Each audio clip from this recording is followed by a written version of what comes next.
Hola con todos, mi nombre es Franco González Mejía y el día de hoy les vengo a hablar sobre el tema de distribución del poder entre mayorías y minorías en una sociedad democrática.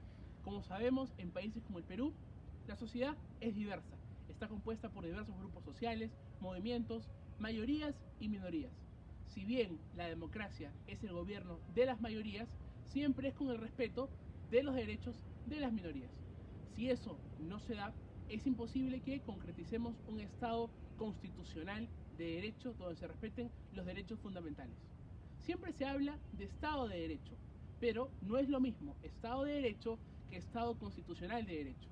El Estado legal es aquel en el cual prima la ley, pero la ley en ocasiones puede ser arbitraria, puede que no responda a la realidad social y puede que no esté fundamentada en el sentido en lo que la gente y el pueblo necesita. Mientras que el Estado constitucional se basa en la supremacía de la Constitución y en los derechos fundamentales, estando la ley supeditada a lo que dice la Constitución y el respeto de los derechos humanos y los derechos fundamentales. Como sabemos, en una sociedad donde las minorías no son escuchadas, es complicado que se pueda lograr ese tipo de Estado. A través de una serie de entrevistas que voy a realizar y conceptos de autores que he leído que les iré comentando, vamos a ver cómo es posible que en la sociedad peruana se distribuya mejor el poder de representación, de participación de las minorías para que éstas sean escuchadas y puedan verse mejor representadas y que sus derechos se puedan ver protegidos. No en desmedro de las mayorías, pero sí para lograr una sociedad que se pueda llamar verdaderamente democrática. A ver, ¿qué es lo que hace que en un país las minorías se sientan representadas y sientan que son tomadas por el poder público en, en el gobierno? Eh, Se han intentado muchas cosas. Una de las técnicas más comunes es las cuotas. Sin embargo, hay países donde ha funcionado mejor que otros. Entonces, a mi parecer, tiene que ver con una cosa que va más allá de la técnica que se utilice para que la voz o para que la representación de estas minorías sea efectiva.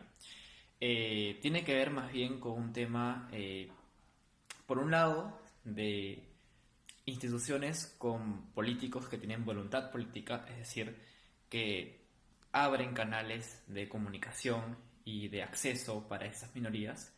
Y eso también tiene que ver con una cosa que está más atrás, que se le podría decir lo que Almond y Berro en algún momento llamaron como cultura cívica. La cultura cívica es la praxis mental, ¿no? Que existe, digamos, el consenso que existe en una sociedad civil de respetar las reglas, de seguir un cierto estado de derecho, de mantener una serie de normas sociales que les permiten vivir en armonía y permitir que todos puedan, que de alguna forma la sociedad pueda ser más democrática. Además, eso viene acompañado de la manifestación cultural. Yo creo que en los países donde las minorías se sienten representadas son países donde estas se pueden expresar culturalmente de manera constante, mediante las artes, el cine, el teatro, mediante las manifestaciones públicas. Entonces, por un lado hay un tema de que se muestran culturalmente y de que tienen los medios para mostrarse, es decir, en una dictadura esto no podría funcionar porque estarían reprimidos, y que utilizan obviamente las redes sociales para ese objetivo y el internet. Y por otro lado, que existe una cultura cívica de confianza, como la podemos ver en países como Finlandia o Suiza, donde estas pueden tener siempre un espacio en el cual mostrarse y transmitir sus ideas y sus necesidades en caso que las tengan. ¿Qué tal? Yo soy Rui Mendoza y en esta oportunidad voy a hablarles sobre los grupos minoritarios o las poblaciones vulnerables.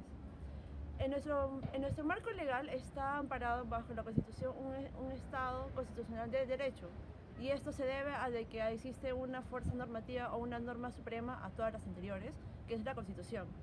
Nuestra Carta Magna en 1993 habla en su primer preámbulo que la dignidad y el hombre son los fines supremos del propio Estado, o su protección de ellos. En todo caso, el hombre debería ser calificado o debería ser protegido mediante esta Carta Magna con sus derechos fundamentales desde una perspectiva no solamente mucho más humanista, sino independientemente de su clase social, de su religión, de su género. Y en todo caso, esta distinción lo que genera es que a veces en la realidad pues llegue a poder discriminar distintos grupos sociales. En este caso, los grupos minoritarios, como los grupos LGTBIQ, son, hasta la actualidad, son un grupo, una categoría hasta incluso sospechosa de discriminación, debido a de que existe, por ejemplo, personas de personas que quieren pasar mediante un proceso civil ante un cambio de nombre, y sin embargo ese tipo de proceso administrativamente dura mínimamente 1 año y medio.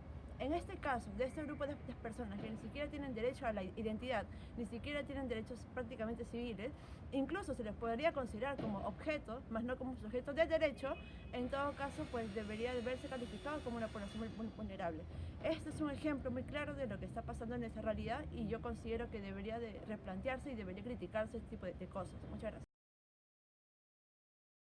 Mi nombre es Hans Vaca y en esta oportunidad me han invitado a comentarles rápidamente respecto a la protección de los derechos de las minorías, en este caso de las personas con discapacidad, por el sistema normativo.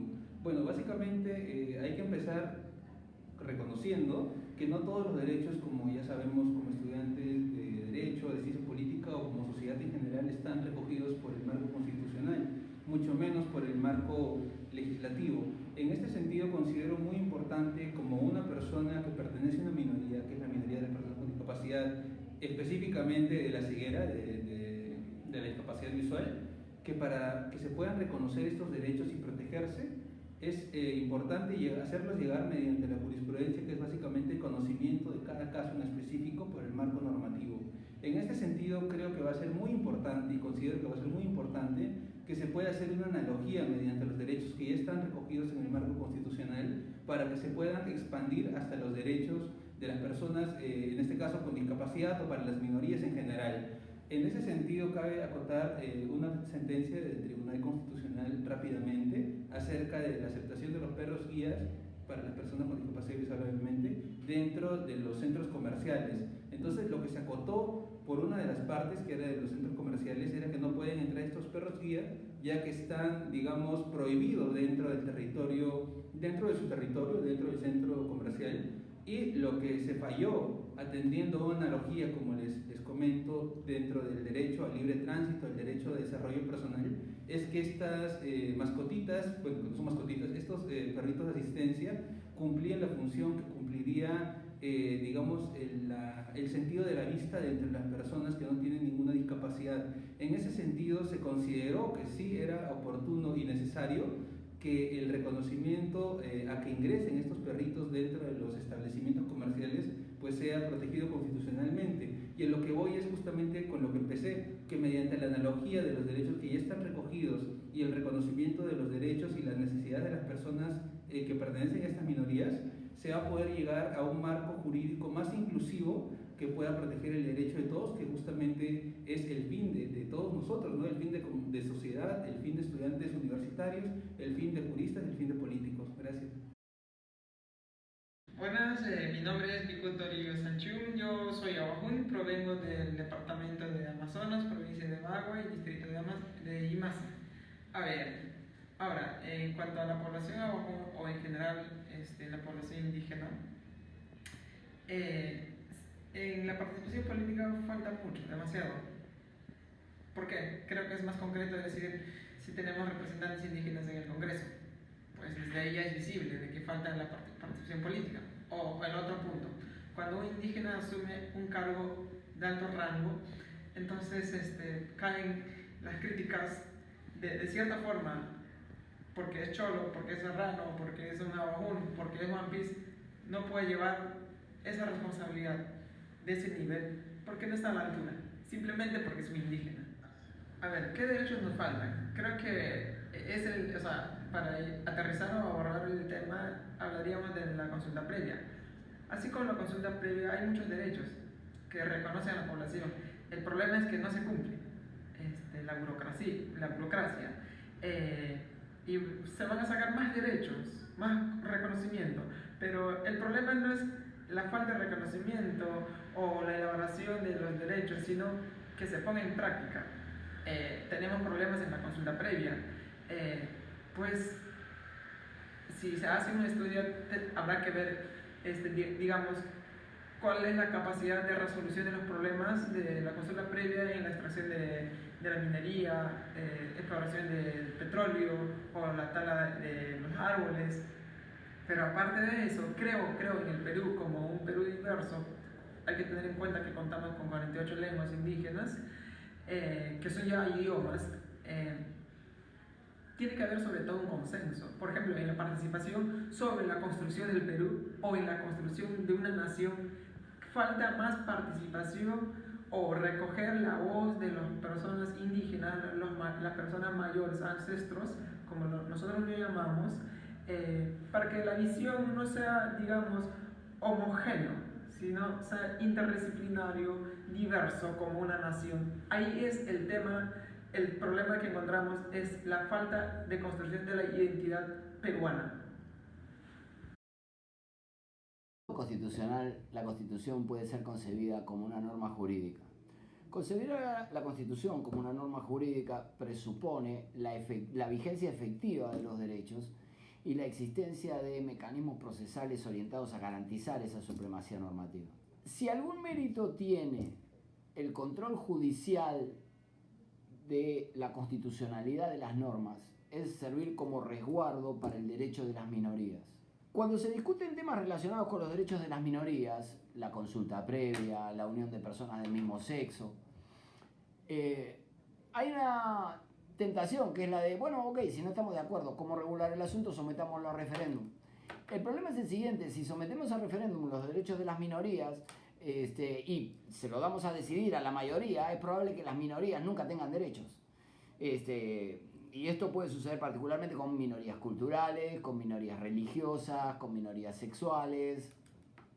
Entonces, es muy importante para el derecho de las minorías este mecanismo de control judicial. Por otro lado, el constituyente también ha habilitado mecanismos de participación a las minorías. De hecho, los ciudadanos pueden presentar, reuniendo firmas, iniciativas legislativas, de acuerdo con lo que dice el artículo 107 de la Constitución.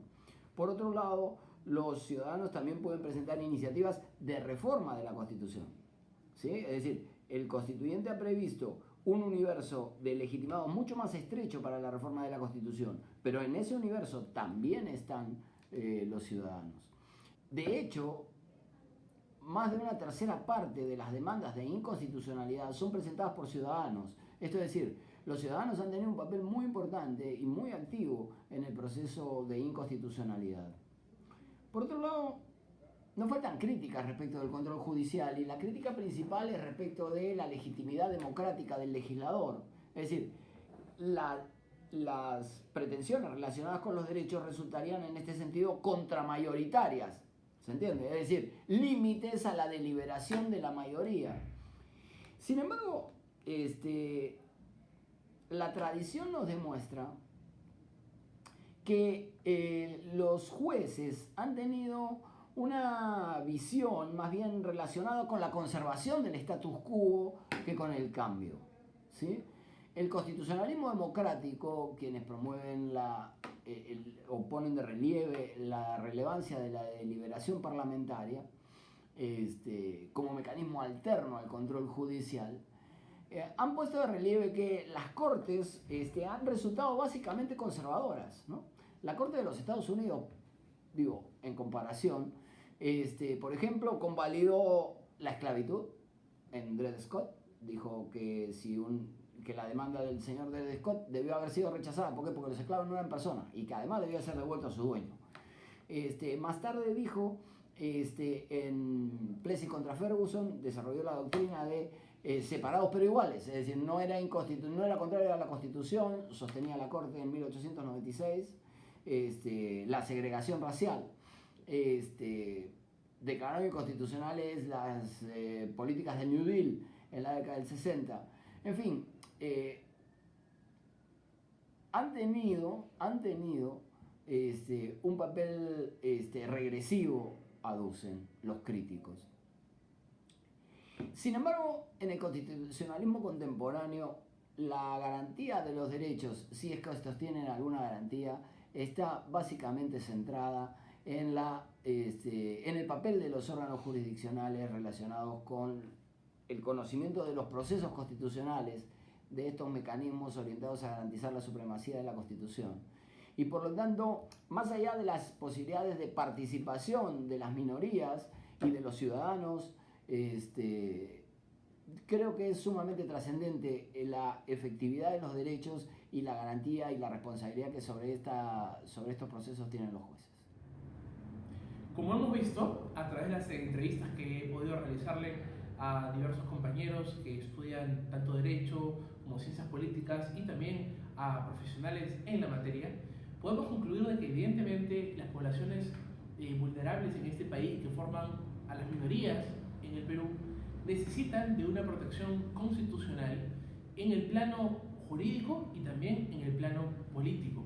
De lo contrario, no podemos concretizar lo que es un Estado constitucional.